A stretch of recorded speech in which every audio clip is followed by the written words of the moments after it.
তাহলে এই সংসারের কিছু মানুষ ভালো করছে, কিছু মানুষ খারাপ কাজ করছে, কেন এটা কেন হয়? সবাই তো ভালো কাজ করতে পারে। ঈশ্বর কাকে দিয়ে কি করান সেটা নির্ভর করে তোমার উপর।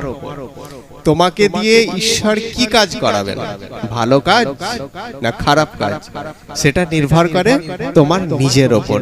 কেন? তোমার চিন্তন যেমন।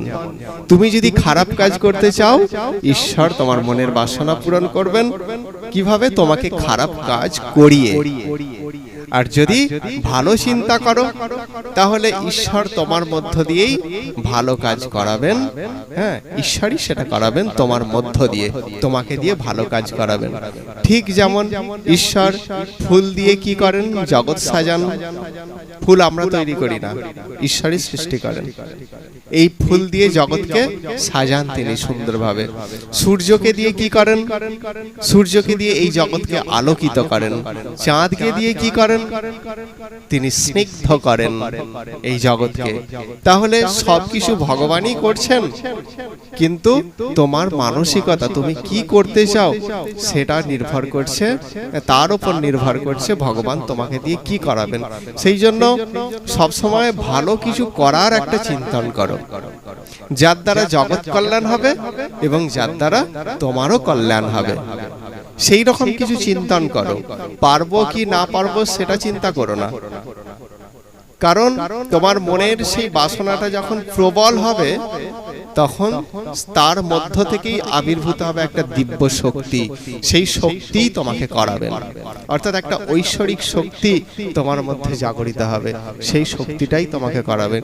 সেই জন্য যখন কিছু ভালো কাজের সুযোগ আসবে, সেখান থেকে মুখ ফিরিয়ে নিও না, সেখানে সাধ্যমতো করার চেষ্টা করো। কারণ ঈশ্বর তোমাকে, যেমন ধরো একটা কাজ, একটা ছেলেকে প্রথম সেই কাজটা করানো হচ্ছে, তাকে তো আমি ধরো একটা কোম্পানির মালিক, তো আমি কিছু ছেলে নেব, তো আমি তাদেরকে কি করব? প্রথমে এই কাল থেকে সব কাজে লেগে পড়বে, হয় আমরা কে কিরকম সেটা বাজিয়ে নিই না। সেই জন্য ঈশ্বর আমাদেরকে সেই ভালো কাজ করার সুযোগগুলো কেন দেন? কারণ তিনি দেখতে চান যে কে কিরকম ভাবে করছেন কাজটা। যখন আমরা দেখব যে ভাব সুন্দর ভাবে আমরা করছি, তখন ঈশ্বর সিলেক্ট করেন আমাদের, যা তোমাকেই আমি মনোনীত করলাম এই কাজের জন্য। কিন্তু আমরা যদি বলি এইরকম, আমি সব বেশি করছি, ও কিছু করছে না, ও কম করছে, রোজ রোজ আমি কেন এইগুলো করব? আমাদেরকে বুঝতে হবে যে আমি কারো সেবা করছি, আমি স্বয়ং ঈশ্বরের সেবা করছি। ঈশ্বর বিষয়ক কোনো কাজের কথা বলছি সেখানে। তাহলে আমাদের এটা মনে রাখতে হবে সব সময় যে আমরা যেন ভালো কিছু করছি, ভালো কিছু করব এমন চিন্তন করি, তাহলেই ঈশ্বর আমাদেরকে দিয়ে ভালো কিছু করাবেন। এবারে